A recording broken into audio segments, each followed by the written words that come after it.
Blockchain Gaming Podcast. In this episode, I have Label on the show to talk about the play to earn game Mintopoly, an extremely fun and addicting browser based game that pays you to play. We will dive into everything Mintopoly, including gameplay, NFTs, and what's to come in the future of Mintopoly. So without any further ado, let's just jump right into it. Label, how you doing today, man? I'm good. Thanks for having me on the show. It's glad Of to be course. here. Of course. And so I've been playing Mintopoly for quite a while now. I think since probably the Okay. 10th round, and we'll get into what Oh, all wow. that means. But I'm I'm addicted to this game. I think you have a decent following in the Discord as well. That are it's become the Mintopoly religion, as it were. There you go. Just for people listening, I'm gonna try to break it down. So um if people listen to this and they have no idea what Mintopoly is, this is a great little starter video. So first of all, Yeah. let's just talk about you. So tell me a little bit about yourself. How you came to find yourself starting to actually create Mintopoly.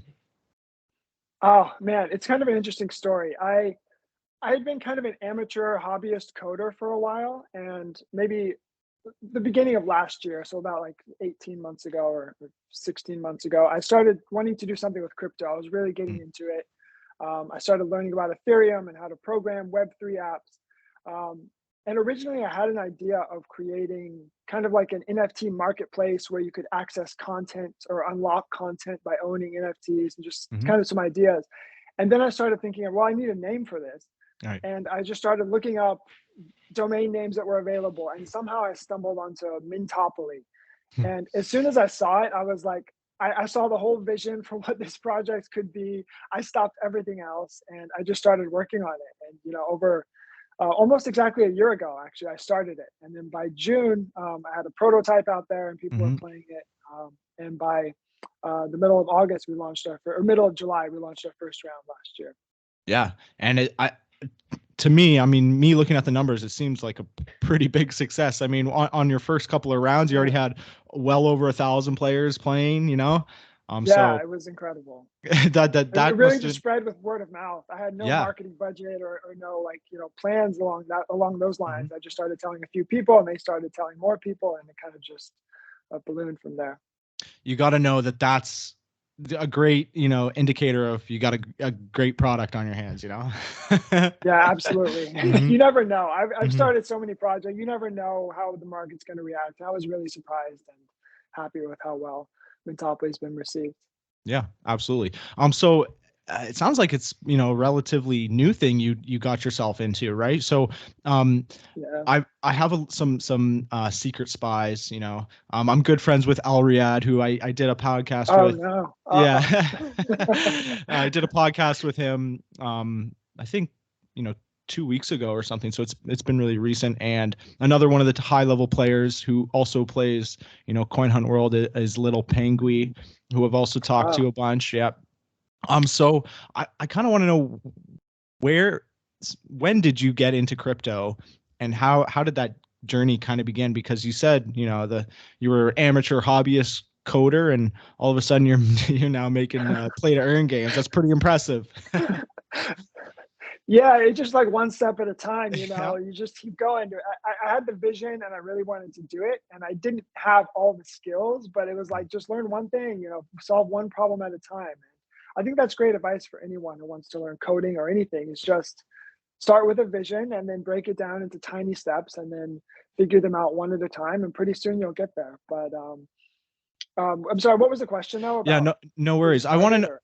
I want to know when you got into crypto, because there Oh, might have been, a little bit of overlap. I'm assuming it was well before you started coding the Mintopoly game, right? yeah. Yeah. It was actually during the first boom of crypto. Like I think it Okay. was 2017 or so. Hmm. I started getting into a few coins, like altcoins that I thought were really cool. And yeah, I'd always been interested. And then last year, I don't know, I think I just became more and more interested. I realized there was really probably a future for all of this nonsense. and, Hmm. um, I really wanted to be a part of it and wanted to start something. And that's also when NFTs were starting to come on the scene and Hmm. proving what they could do. And I felt like there was a lot of opportunity to create NFTs that had utility rather than just, artwork. And Hmm. I love the artwork aspect as Hmm. well. I'm also an artist. I would say more than a coder. Right. I'm more of an artist. I prefer that. And so I like that blend of code and art that NFT brings to the space. And I thought I could, create something unique in this space. Well, you did, man. Congratulations. Well, thank you. Yeah. So before we jump right into what the game is and how it's played, I just want to get a nice little follow-up question here. I want to know what some of your other hobbies are. So you mentioned art, you're a hobbyist coder. What Yeah. else do you got there? I love running. I Yeah. actually just ran my first ultra marathon this Oh, weekend, so I love wha- running. what's Um, an ultra marathon? well, I technically, people have different definitions. Mhm. Anything over a marathon is technically an Okay. ultra, and this was Wow, only a 50K, so it was a 31 miles. But dude. some people say real ultra start at 50 miles or 100 miles or whatever. But yeah, I ran my first 50K, which was great. It was really really hard, but it was a great experience. That's awesome. And Um, where was that? yeah. Was that like an event hosted or what was going Yeah, on? yeah, it was. It was Okay. on. It was called the Leona Divide. It was on the Pacific Crest Trail here in California, Oh, okay, right on. um, way out in the mountains. Usually, Yeah. ultras are in the mountains with lots of elevation Mhm. trails. But Wow. That's anyway, so very that's one of impressive. my hobbies. Yeah. Yeah, and also chess. Yeah. You know this. We played chess the other day. Mhm. Um, your rating is about twice mine, but I love it. Yeah. And you know what? It's funny. And so that was the reason why I wanted to ask that question. But just from meeting you at the first time, this is the first time actually speaking to you. But um, chess players who who get addicted to chess very quickly and kind of obsess about it are very I don't know what it is, but if you pick up an activity or a hobby, there's no end to it. Like you are gonna master it, and you're gonna love it Yeah, forever. And I feel like it's a great indicative way to tell of like what a person is like if they play chess or not. It's so weird. yeah, absolutely. I Yeah, agree. yeah. And so yeah, we played our first game the other day, and for someone who hasn't been playing chess like their whole life, you got a great start going. So I'm excited to see Okay. your improvement. Yeah, yeah. Later, we're gonna have to talk. I'm gonna need some tips because my game can use some help at this No, point. But no worries, but no I love it. worries. Yeah. Yeah. And we played a time control of rapid, so that's a slightly slower game than I'm particularly used to, but it's actually a very sped up game of chess. So Yes. I like playing the super fast chess. But for a beginner, it's not great. And as you were saying, we were Exactly. talking about Yeah. this, and you like learning. Um, Now this kind of goes hand in hand with coding, I think. So I'm in school for software development. I'm an hobbyist coder as well. I like working with Web3 stuff as well. I find that my chess thinking, critical thinking abilities goes hand in hand with coding and figuring out the problems at hand. What would you say to something like that? Absolutely. Yeah. Yeah, absolutely. I think, yeah, one of the biggest things that chess has taught me, because I just started last year, Hmm. is strategic thinking, to make Hmm. plans more in a long term, on a long term basis rather than just thinking one or two moves ahead. Try to figure out where you want to be, where you want Yeah. your knights and your bishops to be. How do you Hmm. get to that long diagonal? And the same thing can apply to coding Hmm. or really to any business endeavor or any project is where do you want to end up and how do you take the steps to get there? Yeah, yeah. So I'm excited. We'll continue the chess conversation on our own, Sounds but great. later on. Yeah. So let's just jump right into Mintopoly. The your creation, obviously. I guess just a broad overview. What is Mintopoly? I kind of gave a little bit of a descriptor in the intro there, but um, it's it's so before you start, it's very hard to kind of preface and put together all the ideas of a play to earn game all into like one kind of category. But I mean, do your best here. What is Mintopoly? Yeah, that is a hard question because there's different levels of being able to look at that. At the core, Mintopoly is currently a simulator game, a blockchain simulator game, where it's basically a massive multiplayer simulator idle game where Hmm. everyone competes against each other in weekly rounds um, to basically earn the most fictitious crypto, Hmm. to have the highest net worth.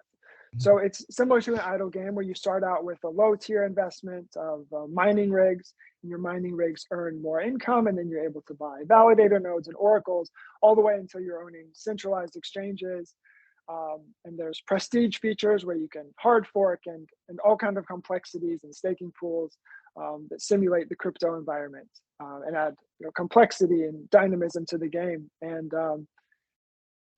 that's the core simulator game that Hmm. exists today. Hmm. And it's part of a larger ecosystem that I have planned. Hmm. And every week, the top players earn airdrops of our native cryptocurrency called Hmm. Mintopoly money.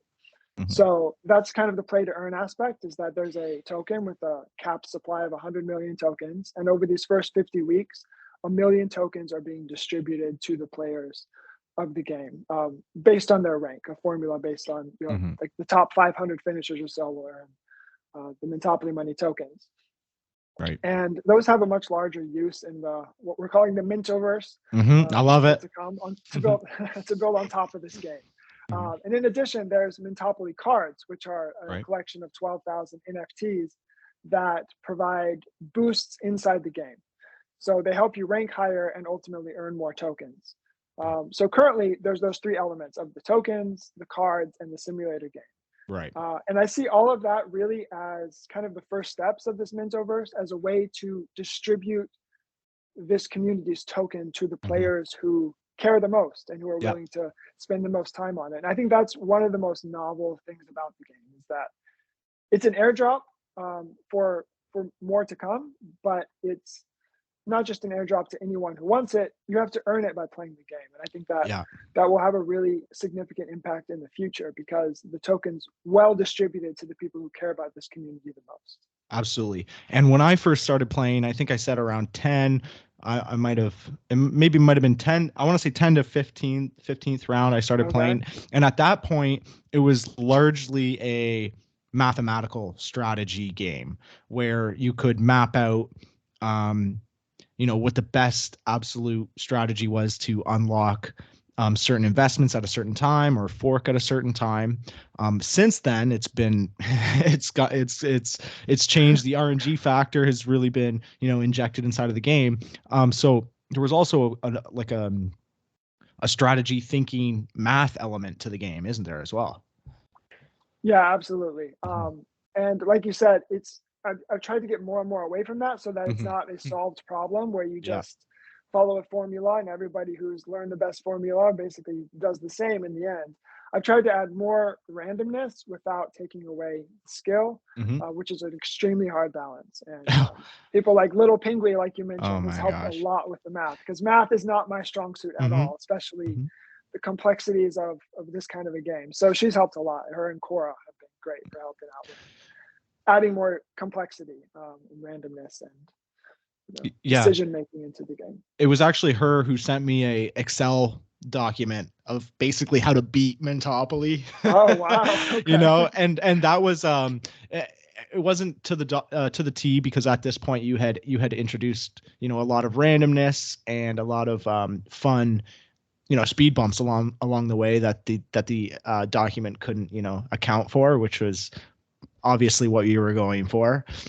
So now that document's completely obsolete. But yeah, there it was Okay. at one point, and it's funny that you mentioned that the top players, the idea was to distribute the tokens to the top players because they care about the game most, and I'd say that's absolutely true. And after the kind of RNG change, I'm going to call it, those top players are still placing very well. It wasn't the fact that Yeah, the game absolutely. the game wasn't necessarily solved.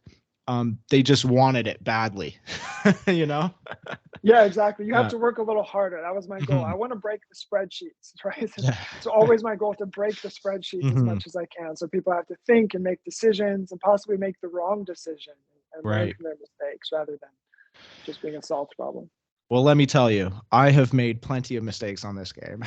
Okay, I'm I glad to haven't. hear it. Yeah, I have. I'm like I said at the beginning. I'm addicted to the game. I try to play every round, and sometimes I'll forget halfway through that I'm playing because the rounds are so long, and then you Yeah. you end up somewhere in the bottom lower level at that point. But I haven't been able to break, I think, the top 100. Just Wow. playing. Obviously, when I say that, you all now know that I'm a very casual player when it comes to playing it. And I think that in order to break that top 100, you gotta really want it at this point, because there's so many players now that Right. the competition gets more fierce. Yeah, Mhm. absolutely. Mhm. So if you had to actually categorize the game, what type of, like, where would you put it? Like, what type of game is it? I've always called it an idle game, Okay. and then everyone gets mad at me because they realize like they have to spend like 20 hours a day Yeah. pushing the buttons. Like this is not an idle game. Right. um, so it does have a lot of those idle game elements of exponential gains and starting out small and Mhm. prestige features and all of that that idle games typically have. But I guess it's more of a simulator game at this point, a blockchain simulator. Um, yeah, I mean, for those who haven't played it, the game is run on blocks like a blockchain would be. Mhm. That's the kind of core timing mechanism, and everything is related to crypto. So I guess it's more of a simulator game, is how I would classify it. Have you ever heard of the terminology of cookie clicker game? I have. I have briefly played Cookie Clicker years Right. ago for a few minutes, and I realized I didn't know what I was doing and Right. why I'm clicking these cookies. But I have heard that term. Yeah. It's got the same kind of feel to that. Obviously, it's way more dynamic than that, but to me, that was the initial when I first picked up the game and started playing it. I felt it was that type of game. But I mean, I'm gonna take your word for it. I mean, you made it, so. Yeah, it kind of is like that, but then Mhm. there's so much strategy involved There later is. on that Hmm.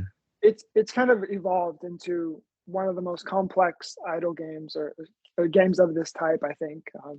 And just the fact that it's durability and its longevity. I mean, how Mhm. many people have played an idle game for, what is it, 10 months or so? There's a Right. lot of people who've been around since round one. So Hmm. it's really evolved into something that hopefully can be dynamic and last for years to come. Yeah, yeah, absolutely. So I'm almost there into the actual dashboard, but before we get there, I just want to know. Well, I know the answer to this, but I'm going to let you explain it. Um, is the game played on the Ethereum mainnet, or is it done on Polygon? And what was the reason behind the choice on one or the other there? I guess the answer is both Both. and Yeah. neither. Okay, because I love the it. game itself is not Hmm. really on a blockchain. Hmm. It's just a simulated blockchain inside the game. So the Yeah. game itself is not really on a blockchain. Hmm. However, the other answer is both because Hmm.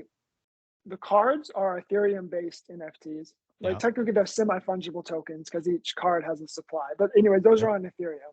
And then the tokens are actually on Ethereum and Polygon. Without making that too confusing, they're mostly on Polygon. They've been bridged over so that gas fees are significantly cheaper. You can Right. basically transfer Polygon tokens for free, whereas Hmm. Ethereum, it would cost like thousands of dollars a week to send airdrops. So it Right. made a lot more sense to move them to Polygon, both for sending airdrops and so that players can use their tokens in the game, which maybe is something we can talk about because that's something we just introduced. But Absolutely. yeah, so the cards are on Ethereum and the tokens are mostly on Polygon at this point. So maybe I might have done my homework wrong here, but when you first started building the game, were you airdropping tokens on ETH mainnet, or had you? I Or was. okay. Hmm. Unfortunately, I didn't realize what a challenge that would be or what a Hmm. problem that would be. This was last summer. Gas fees were extremely high, Yeah. Oh yeah. and it cost several dollars to send at that point to send any token to Hmm. one address, and we're Hmm. talking like 500 of those a week, right? So I quickly realized that it would not be sustainable to Hmm. send Ethereum airdrops. So the solution was to bridge the tokens to Polygon. So Hmm. technically the tokens all still live on Ethereum, Yep. but Yep. there's a bridge to Polygon so people can move them back and forth. Hmm. But at this point, it just makes sense to keep them on Polygon. There's no need for them to be on Ethereum. So Absolutely. that's And kind of the backstory of how we ended up yeah. bridging the tokens. Yeah, that's very interesting, and you basically learned along the way, right? You're constantly learning as the game Absolutely. progresses. Yeah, exactly. Yeah, surprisingly, this was my first blockchain game. So, Yeah. you know, I'm glad.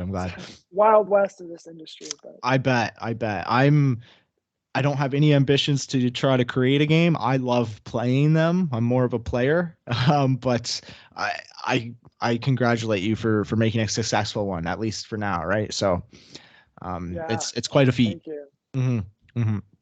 Yeah, I So mean, I didn't have any ambitions either a right. year ago or so. So Yeah. it's just, I'm not sure how I ended up here, but you know, it's been a crazy journey and a lot of fun. There's always time. Okay. So Yeah. we'll jump into kind of the dashboard. So I want to get like the overall feel of the game. And actually, just because we're on Skype here, I do have a screen sharing ability. Okay, great. So you should be able to see what I see now. I can, yeah. This is your and so people on the YouTube video, they'll be able to see what we're seeing.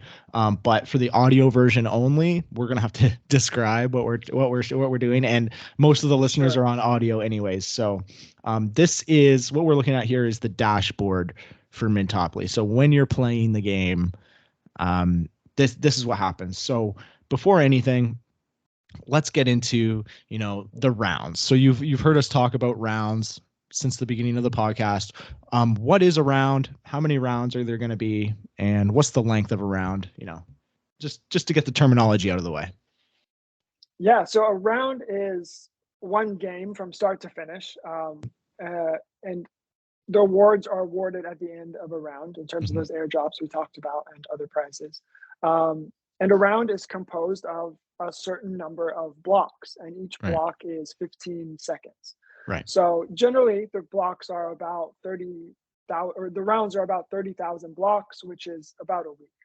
Okay. And yeah, I think that covers how the rounds are set Yeah, up.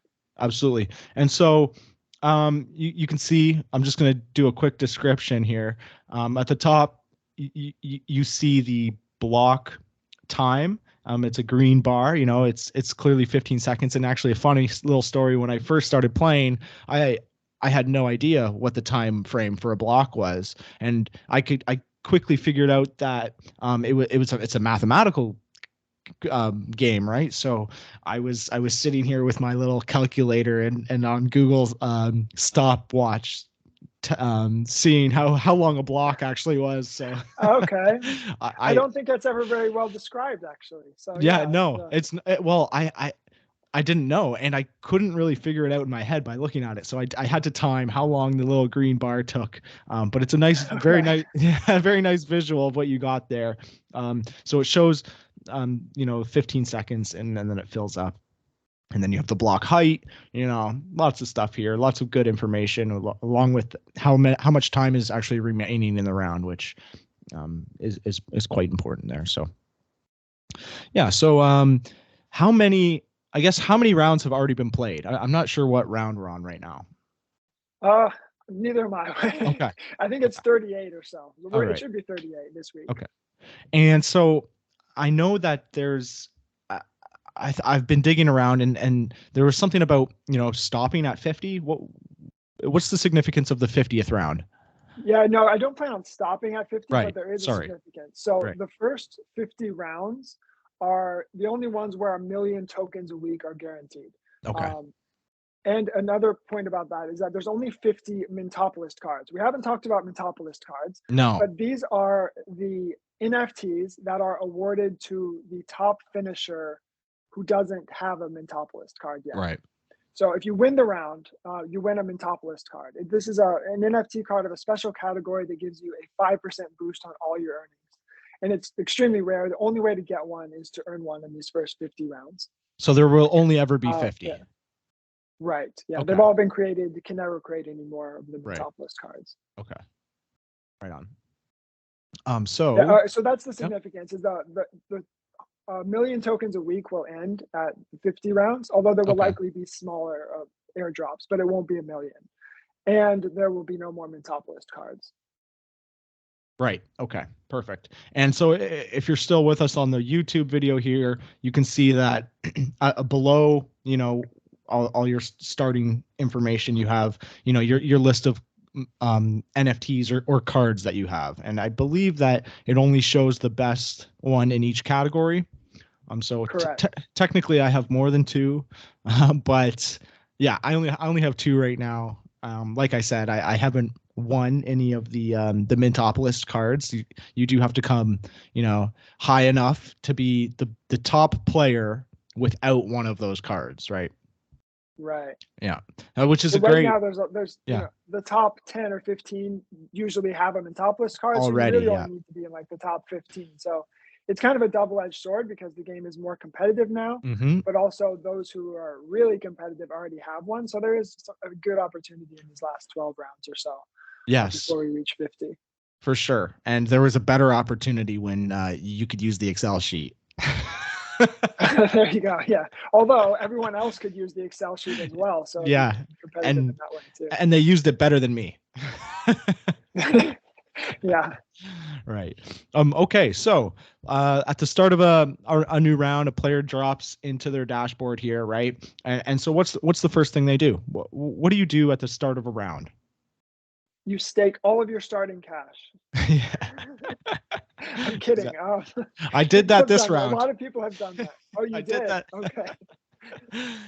I'm still trying to figure out the game, man. Okay. Now, the first thing you want to do is buy mining rigs. Those are Right. the first thing you can afford, and they will earn you income every block. And then you can ultimately buy more mining rigs until you're able to pay the startup capital to buy validator nodes and oracles and all of that. Mm-hmm. So generally, you want to start out by buying one mining rig or however many you can afford. Mm-hmm. Yeah. So that depends on the amount of NFTs you have. Some NFTs give you additional bonus cash at the beginning of the round, which can help you buy additional mining rigs or, get a tiny little bit boost at the beginning. I don't have those, so I do exactly what you just said. I buy one like that. Obviously I can buy more because we're at the or at the end of a round almost. But I'll buy one mining rig and then, it'll have to wait a couple more blocks until I can either afford more mining rigs or to actually unlock a validator node. So let's go through the actual investments here. You have mining rig, validator node, Oracle, smart contracts, automated trading bots, decentralized exchanges, and a centralized exchange. So obviously all of these have to do with crypto, but I want to just pick your brain on why you chose these type of investments. I don't know. I just racked my brain to think of everything that could be relevant to crypto in kind of approximate order. People always wonder why centralized exchanges are more valuable than decentralized exchanges. I thought that. I don't know why. I don't know. You make more money as a centralized exchange. That's what I always rationalized it like that. I was like, oh, Yeah, I'm sure Coinbase is making more money than Sushi Uniswap. Swap. I don't know for sure. Yeah, I don't know. I would assume that Coinbase has a higher market cap than those. Yeah. I think you did well with these. So my follow-up question there is, do any of these plan on changing? Because I know that I don't think these have changed since the start of or the inception of Mintopoly, or do you plan on adding any new types of investments? I think it would be hard to change them, partly because the NFTs are pretty set in stone and those apply to those categories. So that might be a challenge to change them, but it's possible we could add new ones. People have asked for potentially new ones or adding like a prestige tier to them where you can pay huge amounts of in-game money to make your mining rigs earn 100 times more each or something like that. So that could be another option. Yeah. To add even more dynamism to the game as it goes on, but totally. You said as a joke to stake all your money at the beginning of the round, but let's move into the staking. So the staking is one of those critical pieces that I have yet to like totally figure out. So when I first started playing, you could stake every 250 blocks. I felt that was awesome. I don't really know what that translated to time wise, but it was like almost every hour. If you're at the end of a Yeah, I round, think it was about an hour. yeah, you want to come in and stake all your coins. So why don't you just run down what the staking pool is, this little square for me here. Yeah, so the staking pool is probably the most important thing Right. in the game. As you mentioned, you've got to get that right. Mhm. It is essentially, think of it like an investment account Mhm. where the money you put into there earns interest on every block. So every 15 seconds, it earns interest. And that interest compounds. So very quickly, it can become huge amounts of money that you're making through that staking pool. Mhm. And the challenge is to try to figure out when it's better to keep buying more investments to earn money from those investments, or Yeah, when it's better to start saving that money into the staking pool and earning that compound interest. So the exactly. interest rate is extremely low. I think, what is it, like 0.015% this round? Yeah. But that's per block. Mhm. So it's compounding every 15 seconds Right. and it can quickly start to add up. But there is a caveat with that, which is that you can only add or remove funds every so often. Like you Right. said, it used to be every 250 blocks, Mhm. and now it's every 500. Mhm. A funny story about that is originally there was no limit. I didn't Right. see a need to have a limit. And then I was looking in my server logs, and like 90% of all the actions taken were staking. And Right. I was talking to Fred, like, what's going on? Why is my server overloaded with staking? And everyone said Mhm. they're doing it on every block. So Yeah. every block they're sitting there adding that money because it's more profitable. Yeah. So I was like, I need to save my server. So I'm gonna block people out for like 100 blocks or whatever it was. Mhm. And now it's 500. Yeah. So I think that also makes it more of an idle game. One of the reasons Yeah. we changed it from 250 to 500 is because players wanted it to be a little more idle. Because if you really want to play competitively and do well, you need to stake as often as you can. Yes. So to make it every, what is it, 2.5 hours or Mhm. whatever it might be now, is a little more reasonable than every 250 blocks, which it was. Right. Yeah. And if you're starting to get the picture, right, you have 2.5 hours to stake, uh, uh, or yeah, to actually interact with the staking pool. So, and it's most efficient to use the staking pool. So, it is an idle browser game, but you definitely want to be paying attention every 2.5 hours or whatever it is, in order to actually, be in the top players. Right. Mm-hmm. Okay. So we talked about the staking pool, and then I'd say an equally critical part of the game is the hard forking, right? So we haven't talked about hard forking at Ah, all, but let me scroll down here to this little tiny box. It's so tiny that you almost think it's insignificant, but it's if not as important as the staking pool. This is how you boost your earnings. This is how you, and this is also one of those ones that you need to time it right and you can't do it too many times. There's lots to it. What I found best for me is jumping into the Mintopoly Discord, asking the guys there, when do you do it, what's the best time frame. But more importantly, what I did at the very beginning when I first started was I just tried it. I was just hard forking at, like, 1%, right at the end. uh, all the newbie mistakes that anybody can make, but it helped me grow into finally figuring out what hard forking is. So why don't you just let everybody know what the hard fork is, because this one's pretty important. yeah. So first of all, in the crypto world, or really any programming world, forks are when you branch off changes that, I don't know how to describe it, but it's a new version of something that Hmm. takes a hard turn, so that the old version isn't supported and the Right. new version is.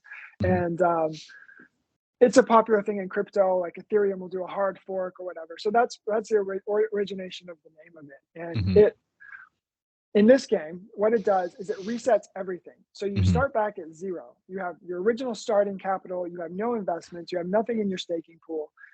So you might be like, well, why would you ever want to do that?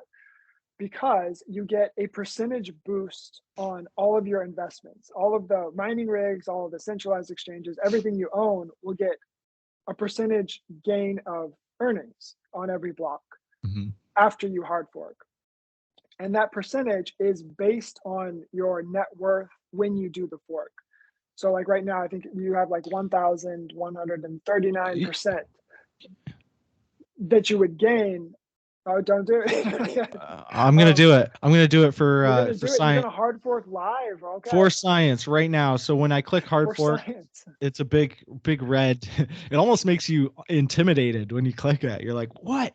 I'm gonna lose all my stuff. Yeah. So actually, when I Oh, there click you it go. here, I did it live. So now I actually have nothing left. So you can check your wallet. You have nothing, but what you do have is an additional. Well, what I have right now is an additional 1,000% on all my earnings. Yeah.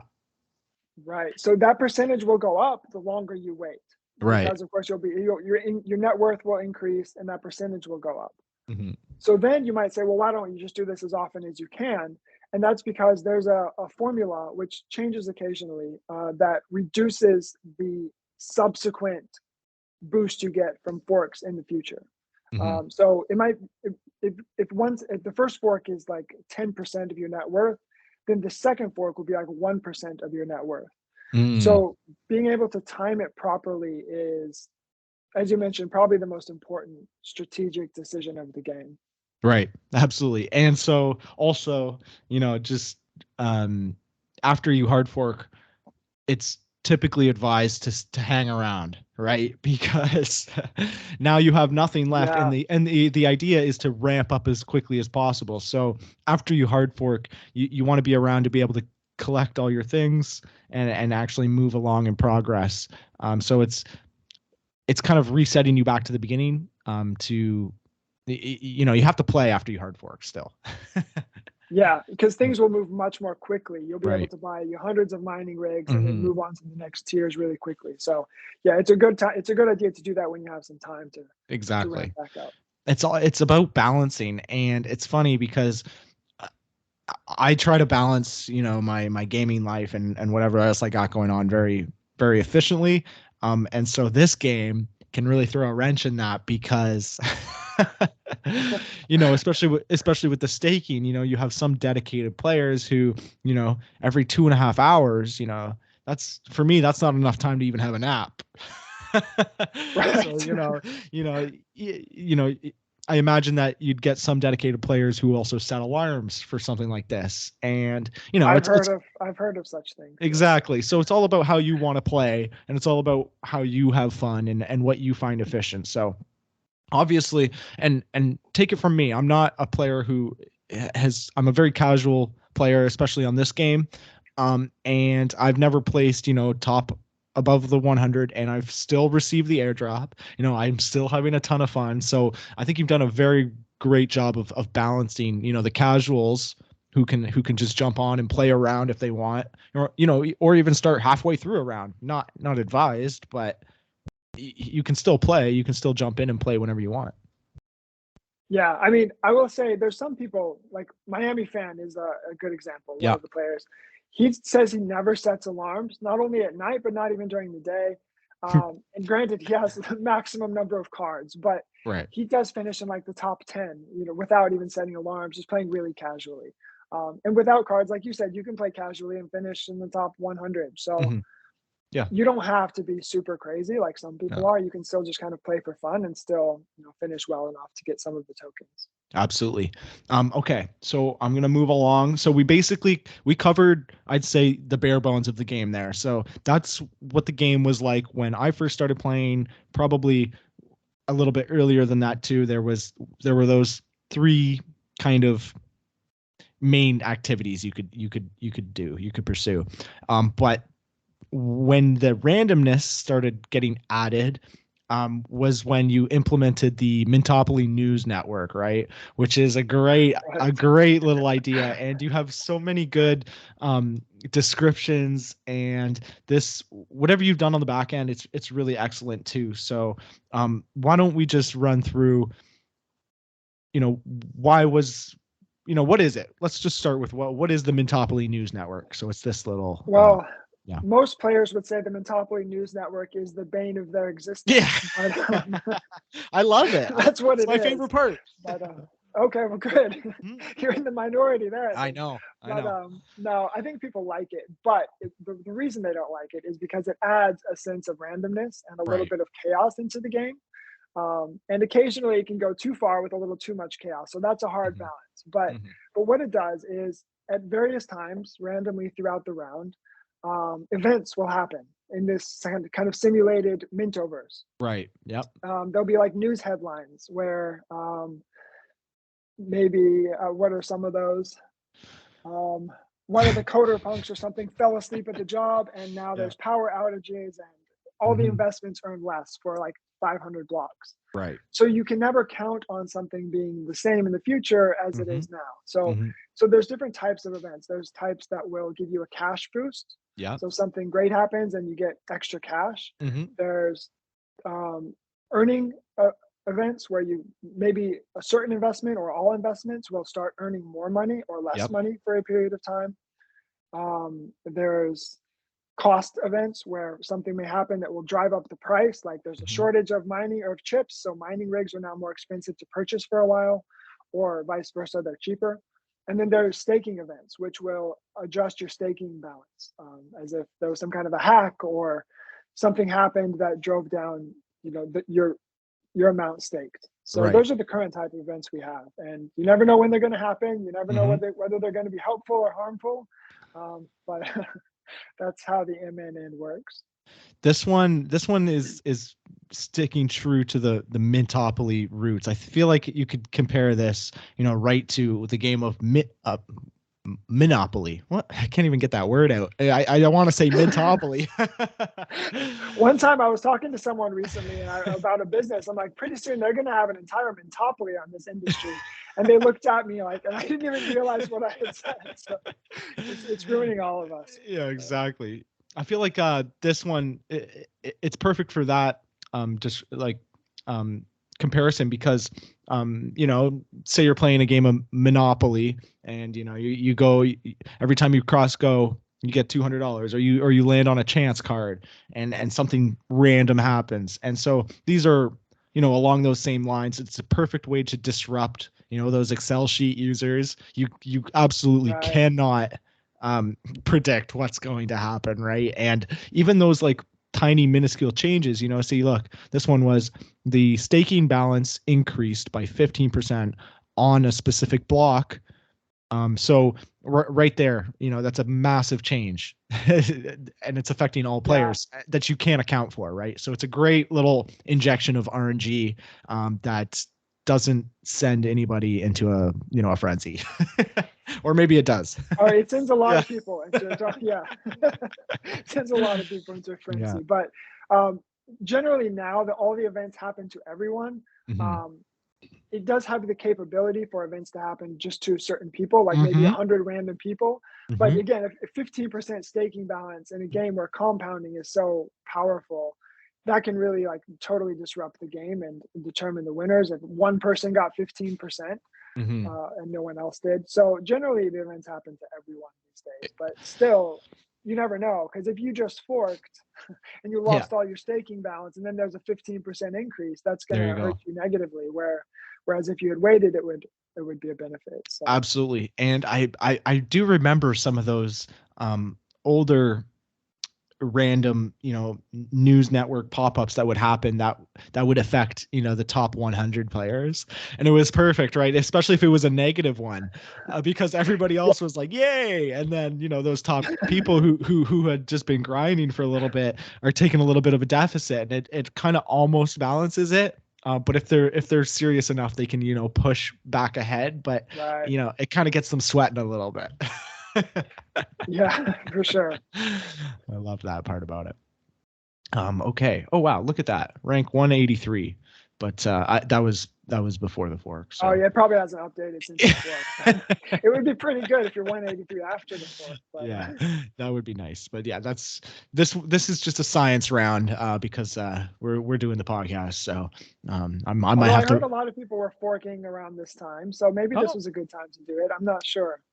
It's all up I'm here, man. It's all I'm doing it good. I'm far from the expert on this game strategy. There's people who know how to do it. I don't even know the best strategy. So Exactly. And it's funny that you say that because I've seen on the leaderboards, when a round starts, you're there, you're up at the top, right? And then, a couple hours go by and you're nowhere to be seen. yeah, sometimes I'm not going to play, of course, Right. because I have the obviously I have some good cards, Right. and I would probably win if I played it all. Mhm. But yeah, I usually just play for a few minutes to make sure Mhm. everything's working properly and to check it Yeah. all out. But even so, I've played for like 10 minutes this round and Mhm. stayed in the lead for hours. So Right. Yeah. I don't know. Exactly. It's always fun to see you up there, but okay. Yeah, So I'm going to move on to one of the final additions that you added, and this was the most recent one. yeah. And one of the ones that I know the least about. And Okay. so I'm going to pick your brain on this one. This one's going to be very interesting for me. So that is the dark web feature. So what is the dark web feature? And this one was added what, last week, or that one was Yeah, this just round, right? Yeah. this round. This is the first round with the dark web. Right. So why don't So you break it down for me? the dark web is a long-awaited implementation of a feature that people have been really wanting, which is the ability to use the actual tokens, the real cryptocurrency that they're earning, to Hmm. purchase boosts or attacks on other players. So boosts for yourself or attacks on other players. Right. And we just launched this week with one option, which is to purchase a um, a cash boost for yourself. Right. And the way we're theming this is as the dark web, where you need encryption keys and you Hmm. can spend those encryption keys on these boosts or attacks. And each encryption key can be purchased with the Mintopoly money tokens. Hmm. Okay. And that's generally the idea of it. It's a great way to recycle tokens back into the game Yeah. so that they can be redistributed after these first 50 rounds. And it adds again another layer of complexity. When do you use your boost? Or coming soon, when do you use the attacks on other players? Right. So Here's my funny story. Because I'm all about trial and error. So, oh man, this one's a little embarrassing, but I used it at the beginning of the round, like a first lot second. of people did. I, d- Okay. I and so may I'm sure you explained it correctly and properly, but I think what happened there was people just jumped the gun and just wanted to try something new, and that was me as well. But you also gave everybody for this first round, you gave them a free ticket, in order to Right. actually use it. So you can see here I've used one out of two. You can use this one twice, and so I used it immediately. And you know what? I probably should have looked at what it gives you, because what it gives you is cash plus your net worth, or yeah, cash plus your net worth times zero point 0.1. So it was bad because my net worth was basically zero, and zero times zero Right. point 0.1 gave me nothing. So that's a learning curve, and this type of element can be one of those RNG ones again. Well, not necessarily RNG, but if you're trying to calculate where you're going to place on the leaderboards, this is another factor that you can't have in your Excel sheet. This one is not have, like, you don't know when somebody's going to use one of these, and or their second one. Right. Mhm. Yeah. Um, I agree that I think a lot of people had a little bit of confusion thinking that they could purchase it and then use it And then use it later. But later, there's right? probably a little bit of clarification to do. It's Mhm. brand new this round, so Mhm. everyone's kind of like you said, they're still a learning curve figuring out how to use it. But yeah, that's I think I can give you guys you and your listeners kind of a sneak peek that I the would next thing love to to. come Yeah. on the dark web Right. is going to be a blackout feature Okay. where you can purchase an attack on another player Hmm. that will prevent them from taking any actions for maybe like 500 blocks or something along those lines. So that way, if they're getting ready to fork and they won't be able to fork or they won't be able to purchase any investments, that'll add some real dynamism. Although along with that, there will be an immunity thing that you can buy so that Hmm. you can prevent yourself from being attacked for a certain period of time, just so it's not like really damaging if if it feels like your fault rather than just something that you can't do anything about. So those two features of immunity and blackout are coming pretty soon. And you know what, you're describing this change, and it's clicking for me, because that is game, that's going to be extremely big, because if you want to if you want to attack someone, you're probably going to want to attack someone who's higher than you on the leaderboards. And you know what, let's just take it a step further. You probably want to take down the first guy, so if you're number one, you have a target on your back, like the blue shell in Mario. You know what I mean? Yeah. It's so funny. Everyone compares Mintopoly to Mario Kart. Yeah. It's such a random comparison, but I've heard that so many times. And I guess it makes a lot of sense because you want to be able to interact with other players and attack them and protect yourself and all of that. Yeah, so that one's going to be very interesting to see. Or maybe you just want to send a few attacks over to your buddy, like I'm trying to shut down Alriad or something. Yeah.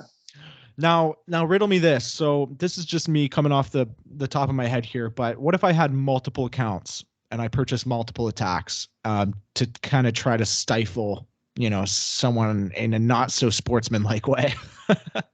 Well, multiple accounts are very much not allowed. Every round I'm looking for multiple accounters and removing them from the game and banning them. So that would not be allowed to play multiple accounts with keys. So that's already against the rules. All right. Yes. Yeah. However, I don't know, don't quote me on this, but there probably won't be a limit on the number of attacks you can purchase on other players. It'll be more limited on, they'll be fairly expensive, like, maybe 1,000 tokens to attack someone. So it'll be more limited on how many you're willing to spend. Okay. Right on. Yeah, that makes sense. And also, I think each player will only be allowed to get hit once or maybe twice per round, so that it can't just be a constant, attack that ruins their game. So it'll just be one time per user. Right. Okay. So it'd kind of be like a really horrible Mintopoly news thing that happened specifically to them. Yeah, exactly. And a new type of event as well, where it's something different than the news network, where they just can't do anything. So you can't buy anything, you can't stake, you can't unstake, you can't fork or anything like that. So you're calling it kind of the dark or blackout, right? Or EMP. I'm thinking it's the go outside ticket. Yeah, it's a free pass to get some sunshine and turn off your alarms for a few hours. Exactly. I'm looking forward to that. Yeah, I'm looking forward to using that and fiddling around with that, because as you can get the vibe from this podcast that I'm not so much interested in being the top player. That's not what sure, I'd love to be able to have that accomplishment achievement under my belt, but I really love just playing around and having fun and goofing off with and you know what, if you have conviction. So I know a lot of the players who play this game play specifically for the prizes. So let's move into the prizes here. And the prizes are the NFTs and the Mintopoly money. And the players who have strong conviction in what you're doing over there, they love it. They love being able to win some of the Mintopoly token and basically hold it, waiting for you, or I don't know what they're waiting on, but they have conviction in the project, so they believe that and as do I. So selling your tokens, you can, right? There's always a way to actually offload and collect money from it, or you have the option to not sell them and hold them and purchase things in the game, or actually I believe somewhere along the roadmap you can buy the NFTs with the actual tokens, right? Yeah. Okay. So I think one of the things to highlight here is that this dark web store is a really innovative new concept where you can take an actual crypto token and use it within the game. I don't think very many games that I know of are doing that, and it's a really interesting dynamic that could, I think, be a great model for the future of gaming. And so that's really exciting. I mean, we've already seen in this first week over like 150,000 tokens since this weekend that have been recycled back into the game to purchase those encryption keys. That's crazy. Right? So there's a real demand there for people to earn in the game, earn their tokens in the game, and then use them back in the game, potentially to earn even more tokens by ranking higher with the boosts. So that is, I think, something really exciting and worth highlighting is that you can use tokens inside the game. To your other points, yes. So there's 4,000 NFT cards that have been set aside specifically for purchase with the Mintopoly money token. Once the dark web is kind of sorted out and all those boosts and attacks are there, that was the first priority. And then we'll work on introducing additional card types that are specifically for those that can be purchased with the Mintopoly money. And those cards will probably be a separate collection on Polygon just to avoid the gas fees so that they're a lot easier to purchase. With the tokens on Polygon, it'll be much more seamless. So there's 12,000 base cards, which come in all the different types. And then there'll be new types for those 4,000 special edition cards that can be purchased with the tokens. That will be a bit of work to come up with new types of boosts and new game features to use those cards. And I also have some other ideas beyond the current game for what those cards can be used for. And I think you also mentioned being able to sell the tokens, liquidity. There's a very small liquidity pool on like Sushi Swap, I believe it is. But at this point, it's like it's not worth it to play the game to earn tokens in order to sell them. It's like fractions of a cent, and that's not really the point at this point. Is the token valuation, but it does exist. Yes. So I guess what I would say to that is the actual earning portion of the game. It's a lot more viable if you're placing if you're winning the NFTs. So we actually didn't talk about the side competitions at all. So that's right. I was just thinking. So why don't we jump into that before we go anywhere else? So not only do you win if you come in first out of the players who don't have the Mintopoly NFT, you win basically the best NFT if you're the top player. But there's also additional ways to earn NFTs that can help you in the later stages of the game. So that's the side competitions. And what are those all about? Every round has some type of a crazy side competition where if you are the top person to do X or Y, you win a card, usually 2 or 3 cards per round. Some of the past side competitions have been things like the person who ends the round closest to 100,000 in net worth without going over, right? And unbelievably, we've had people at 99.99 or right on, 99.9999, like crazy mathematicians who have figured it out. So that's one of the more bizarre ones, but there's also simpler ones. Like if you have the most mining rigs at the end of the round, or I think this one might be most mining rigs or some type of investment without doing any hard forks, which means your income is going to be a lot slower and you have to have an entirely different strategy. So it's a way where you can generally have to decide whether you want to go for top finish or whether you want to try to compete for that side competition to earn a free NFT Mintopoly card. And every round has usually 2 or 3 of those. Right. And those ones I mean, just from my small sample size of the players who I talk to that play the game, those ones are extremely fun.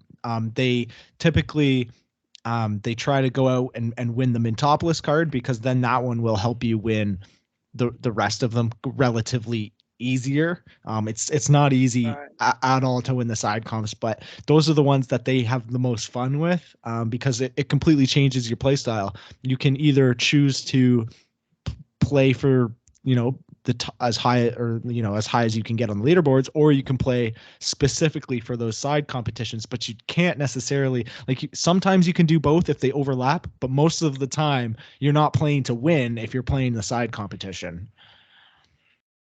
Yeah, usually I try to make them so that they don't overlap. So you do have to decide. And another thing I will point out is that a lot of times the people with the most cards who have purchased the most already are going to be in the best position to win the side comps. So the people with more cards are going to win more and more and more cards. So one thing we often do almost every round now is set aside one of those side comp cards specifically for people who have like 2 or 3 cards or less. The least amount of cards, right? That way those who don't have that many cards have an opportunity to start earning them as well. I so love it doesn't that. just go to those who have the most. I think that's a valuable thing to do. I'm very glad you put that in there because, it's impossible to get away from play to win, especially when we're talking about when you can, when your goods inside of the game are interchangeable for others for money. There's always going to be that play to win factor, but this allows those players who don't want to play that way to actually be able to advance in the game or make money off of it, I guess, if in a sense, right? So it becomes a little more fair. It's a little more balanced. Right. Absolutely. Yeah. So we talked about the Mintopoly NFT. That's the number one. So this one, we've established that only 50 will exist because you give one out after winning a round, and there's only going to be 50 rounds. Let's try to clear the air on the 50 round thing. So I've seen a lot of information about how you obviously have plans after 50 rounds, but 50. So what's the significance of the 50 round? So that's just that's the limit where the million tokens per round will end after 50, right. And there's 50 Mintopoly cards. Okay. But again, I think the rounds will certainly continue after that. Right. It's just that the stakes will be a little bit lower. So it's more it's more urgent to win or to do your best during this first year, this first real distribution of the primary amount of tokens. Okay. So after all of the 50 are given away, and we're on to round, say, 51. There's no Mintopoly V2 card coming, or is that maybe something that's in the pipeline? I think there are much bigger things in the pipeline. Okay. Like I said, the game will continue. But if you want to talk about the future of the Mintoverse as well, we can certainly do that. Oh, yeah. Because I see the current game, to be honest, as a mini game, like a game to distribute the tokens. We've talked about how deep it is and how complex it is, but I feel like it's really a mini game in terms of the vision of the Mintoverse. And what I really want to do, and what I've been working on behind the scenes quite a bit over these last few months, and it's ramping up more and more as we get towards the end of this first year, is building a resource-based world, a Mintoverse, where there is land that can be owned, and the land generates various types of resources depending on which type it is.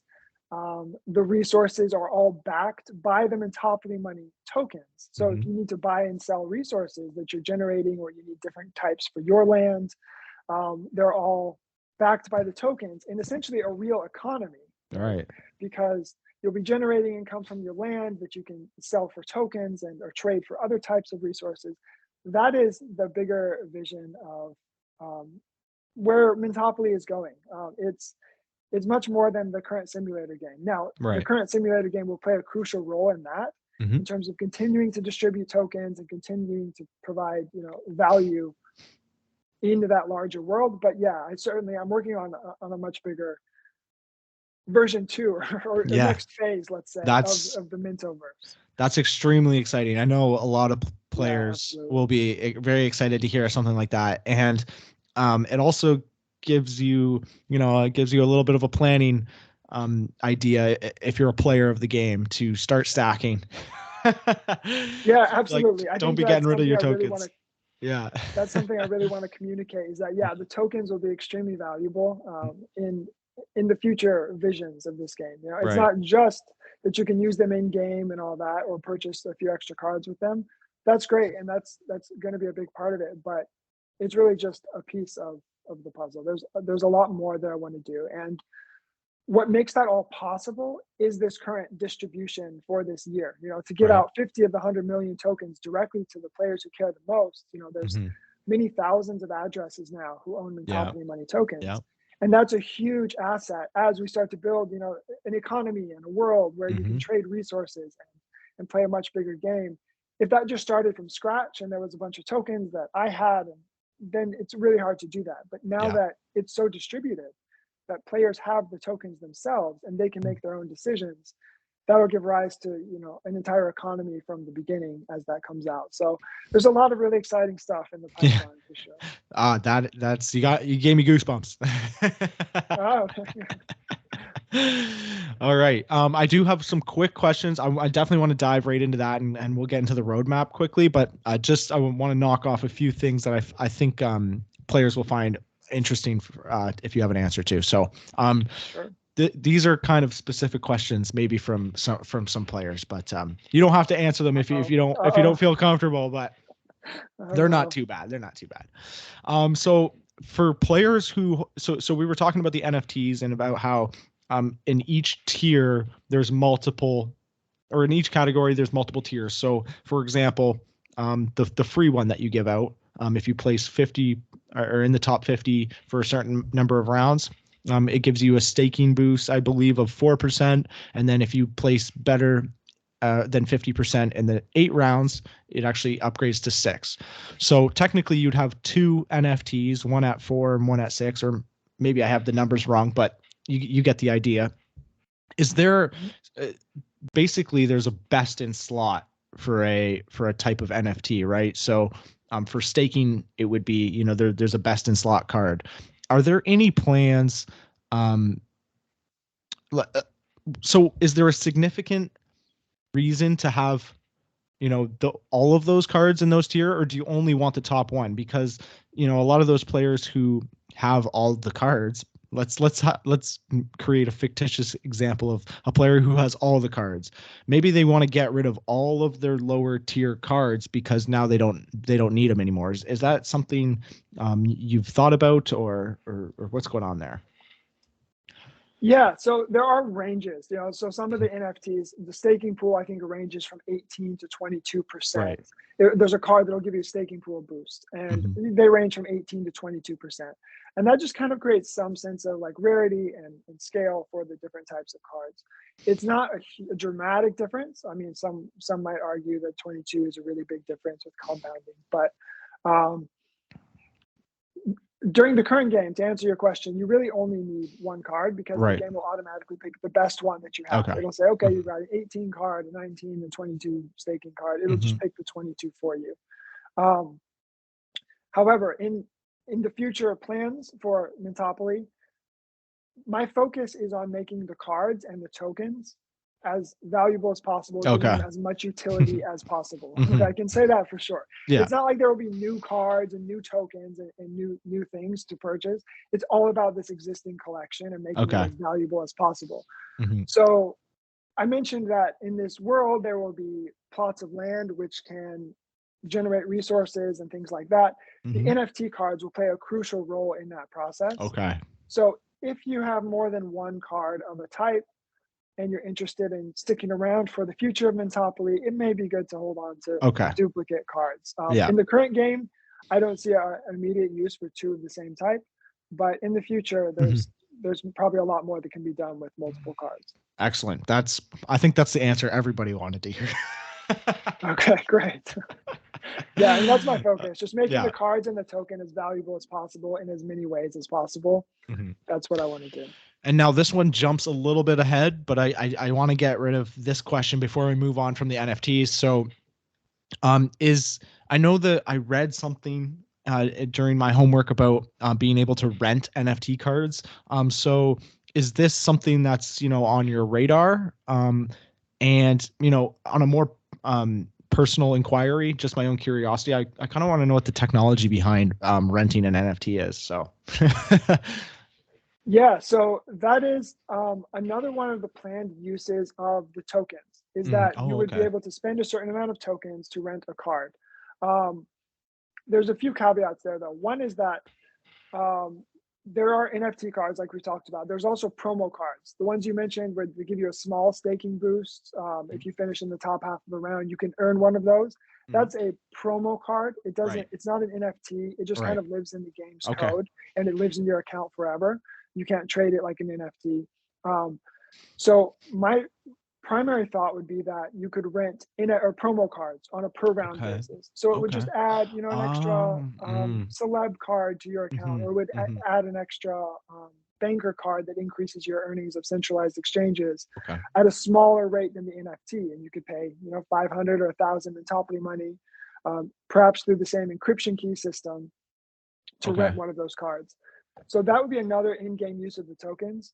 I've also considered being able to rent actual cards, as you mentioned, actual Right. NFTs. Hmm.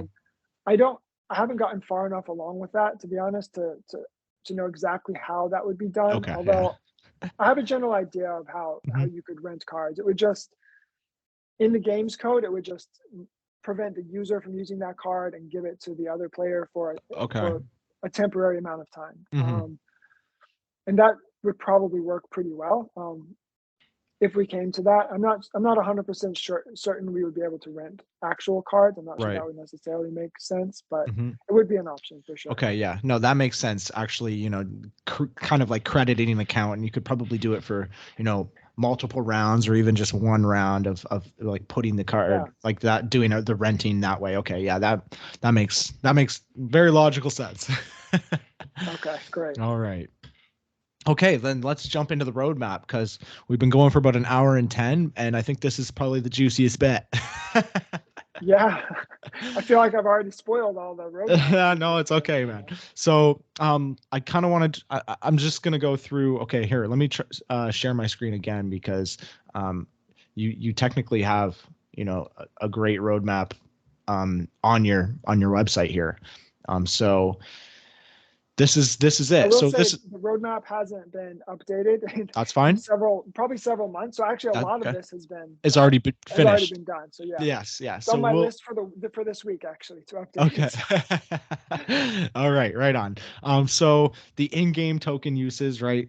We've been talking about this basically through the whole podcast. Yeah. This is the idea behind the Mintoverse. So I just kind of want to know, um, this one isn't completed, and probably this one will be in development for quite a while if what I'm hearing is, you know, the the driving force behind basically the Mintoverse, right? Yeah, so I mean, specifically here, I'm talking about things like the dark web, where you can Hmm. use your tokens inside the current simulator game. So that's, I wouldn't say it's 100% done, but it's No. already out there this round. So you Yes. use your tokens to purchase the boosts. Right. And as you can see there, it also mentions promo card rentals, um, and Yeah. and again the in-game uses of these tickets, or as we're calling them now, encryption keys, Right. which you can purchase with the tokens. And you gave the little spoiler that the blackout could be coming and the Right. protection along with that. So that's another one of those use cases for the actual token, right? Right. So this is one of those things that I didn't get around to at the beginning of the podcast. I have it written down, but the block explorer. So this little concept here is quite in depth and actually one of my favorite updates to the game. Um, Oh, okay. so this is basically. Why don't you explain it to me? Because just for the listeners' sake, because I'm gonna butcher it. To me, here's what it is to me. To me, it's a extremely in-depth statistics page for the leaderboards and all the players who are playing the game. But I'd love to know, you know, why you created this and, what's going on with the Block Explorer. Yeah, so if you're not familiar with crypto, everything is Right. public Hmm. generally. And there's websites like Etherscan. Ethereum has something called Etherscan, which is a block explorer. It Hmm. allows you to see everything that's happening on the Ethereum blockchain. Hmm. And my idea was that Mintopoly is a simulated blockchain, and that data should be public in the same way. So we created the Mintopoly Explorer as a way to make as much player data every round available to every other Right. player as possible. Just make it all public. Yeah. So you can see how many mining rigs somebody has, or what their current fork percentage is, or um, all of the Everything. data Look at about that player. Right. it. It's awesome. I love it. Oh, okay. And you can check for all of the rounds. Yeah. You can even go back to the very beginning and see how many, what the fork percentage was for the winner in round one and all of that. So, yeah, I think it's a really exciting feature. I think Definitely. everything should be public. It's my view on for this game is just make as much data public as possible. And the Explorer does a pretty good job of that. And there's always more I want to add. So I still need to add the ability to see every action that a player has taken during the round, which would be really cool. So you can see they bought 5 mining rigs on block 1 and then they bought whatever else. That would be really cool. That's still something I'm working on. But totally. And yeah, the Explorer is a work in progress. Totally. And it says that you're only 75% of the way done. So definitely a work in progress. But here's one of those things that maybe it's gone now, but there was a search function here. I don't know. You can search players with a little magnifying glass down there. And so is this players that way? Is this one fully functioning? Oh, it is. I didn't actually. Okay, I didn't test this out. I should have, because this was going to be my biggest request. You were already on top of this, but wow, that's awesome. Okay, so you can actually now search players on the leaderboards as well, and it gives you all their stats. Look at that. Okay, so my first round was round 12, actually. Oh, look at this. Wow, you've been around for a while. I've been around. Okay. And it's actually really funny because I was telling you I was trying out the fork percentage, and I think what happened, you got one fork with 16%, and I think I did it right at the end of the round, so it just brought me right down to the very bottom of but yeah, no, the block explorer is one of my favorite ideas here. I love that everything's public. That's gonna be an extremely fun thing to play around with. So I think you've done a great job. I just added encryption keys yesterday, so you can see how many encryption keys somebody has, and players really want to be able to see how many boosts they've used with their encryption keys per round. So yeah. Oh, that's something to work on as well. Super exciting. Very, very exciting. Okay. What do I have next here? Oh, yes. Sorry. Let me just head back to the roadmap here. The Block Explorer. And now you have this back-end refactor. So just for my curiosity's sake, with my little background, and actually a lot of the listeners have some sort of technical background. I feel like if you're playing play-to-earn games or crypto, you have some sort of technical background, or maybe an interest in it, at least at the bare minimum. So what's going on here with the back end refactor? You don't have to go into depth. I just curiosity. Yeah, it's funny you mentioned that a lot of people have a tech background. It's kind of a gift and a curse to this game that so many people are. I feel like everyone who plays it is a coder, so they're always early on, like way back before it launched, they were all like finding exploits and bugs and issues that, which is terrifying, but also really good because they're all like very helpful in finding problems and fixing problems. So, but anyways, as far as the backend refactor, there was a lot of stuff that just needed to be kind of cleaned up to make it easier to develop in the future. There was some browser performance issues, like we talked about the green bar scrolling. That was being done in the wrong way, and it was causing a lot of excess, CPU and GPU usage in the browser. And that's been cleaned up, so it should be a lot smoother now and should use less resources. So things like that, just general cleanups to refactor some of the functions. And one of the big things was actually refactoring the tallying system of how a player is tallied, which is just mind-bogglingly complex. Yeah. Because every time they load into the game, you have to figure out how much they've earned since they were last. Right. Okay. You've got to calculate all their earnings. You have to add on their staking interest. You have to multiply by their card boosts for each individual card they have. Then you have to multiply by their forking percentage. And this all has to be accurate down to 8 decimal places, down to the very particular block you're on.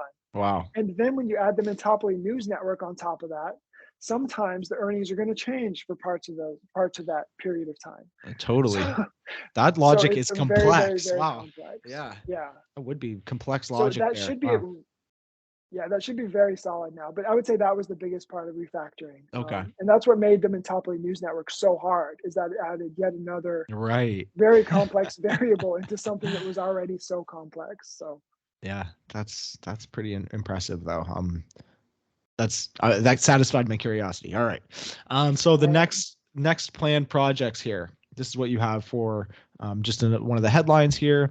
First special edition NFT card. So what is going on with these? What What's going on with this? Oh, this is the additional So 4,000. those Okay. are the 4,000, Hmm. right? Yeah. So we'll call those special edition cards that you Hmm. can purchase directly with Mintopoly money. They'll be Okay. true NFTs that you can own that will provide boosts. And I will say that I expect those to have an even bigger use in the future projects to come as well. So Hmm. I do want to incorporate them into the current game, but I want to do it in a way where they have value in whatever else is to come as well. Hmm. So that's the next challenge once the current dark web is working, is finding the dual uses for the cards that can be used Okay. today and also Yeah. add even more value in the times to come. Right on. That's awesome. And so the future vision, this is where we get into, see the Mintoverse here. And Yeah, absolutely. this is directly related to the longevity of the game. Um, I imagine, is there a lot you can share on this? Like what's going on with the planning on this? Because it seems like it's not just, pump this out in a few months. This is going to be an extremely large project going on, right? Yeah, so it's basically what I mentioned about building Hmm. a world with owned land ownership and Hmm. resource trading. Um, and I can probably share more in a few weeks, like Okay. actual screenshots and Oh details yeah. and the Right theming on. of all of this. Because that's my primary project right now. So I will Hmm. say that the current game, I want it to be complete. I want it to have everything it needs, everything that it was promised, with in-game uses of the tokens and all of that. But I don't necessarily want to continue adding features for years and years and years to the current simulator game. Hmm. I want it to kind of become a complete project. So I think the roadmap takes us to everything that the current game needs to be completed. And then from that point, my primary focus will be more on building that future um, project, the next layer on top of it. Right on. And I would certainly expect that next layer to be done by the time the 50 rounds are up. I can't Right. make any promises on that yet, No but worries. it's on track for sure. Yeah. It's going well. And like I said, I can probably introduce this and start sharing the bigger picture as a whole within a month or so, or That's perhaps a few exciting. weeks. It's Oh, going well. Yeah. because I'm sure the people. So I'm not heavily into the Mintopoly Discord, but I know a few of the players, and I know that they're probably bloodthirsty when it comes to wanting to know that information. So They you are. yeah, you'll be making a lot of people happy, I think, when that Yeah. time comes. But so before wrapping up, I have a couple of my own questions. And actually, you basically answered them all, but there was one that I'm very curious about. So there was an ether fishing collaboration that you did, right? So that was fun. I've played that game a small amount, not as much as Mintopoly. So I just think it was a good thing to do for publicity sake and fun's sake as well. So are there any other collaborations down the line? And I'm specifically wondering about Coin Hunt World. I well, I can say from my perspective, I would love to partner with Right. CoinHunt World. If Hmm. anyone from CoinHunt World is out there and wants to work on a collaboration, a Mr. Mintopoly QB, I hear about that like once a week. Ooh, Everyone wants a Mr. Mintopoly QB. So if the that. CoinHunt World people are around, I would love to partner with them. I'm sure there's some great stuff we could do Hmm. because I think there's such a great crossover. Hmm. There's been so many incredible CoinHunt World players who've become a really integral part of this community, Mintopoly community as Yeah. well, and vice versa. I know a lot of our players have gotten into CoinHunt World as a Yep. result. So there seems to be such a good crossover that it would make sense. And I think in general, that's true with all crypto games. Is that Hmm. we're not really competing with each other. It's not No. like you can play one or the other. So there's a lot of opportunity for collaboration. I think it would be great to do whatever we can with every other crypto game that's interested in partnering. Absolutely. You have my vote, and I'll be pushing for it. And I believe that some of the developers watch and listen to my podcast. So, you know, that would be awesome. And I know that It players of would Coin be. Hunt World would be really enthused with that. And I'm sure all the players who have crossed over would be super excited. And that list is quite long, actually, of It is, players who yeah. play both. Yeah. So Yeah. that's really exciting. I think that was kind of, one of the biggest things that I definitely wanted to push for, and I think Me is too. very. Yeah. I think that's possible. I don't think we're shooting for anything too crazy here, and so Um, has there been any there hasn't been any talks with Coin Hunt World, has there, at all on um, your end? Not official talks Okay. on collaboration. No, Okay. not at this point. I would like to though, for Hmm. sure. Okay. Yeah. Well, Especially yeah, as this project is becoming more developed yeah, and a lot and of the, growing. you know, yeah, yeah, Yeah. exactly. All the refactoring and things are very, very solid and Mhm. working really well. And it's becoming more of a mature project. So this is the time to start working with other projects as well and collaborating. Absolutely. It's All a right. win-win. Yeah. Oh, for sure. I'm sure all the players will be happy.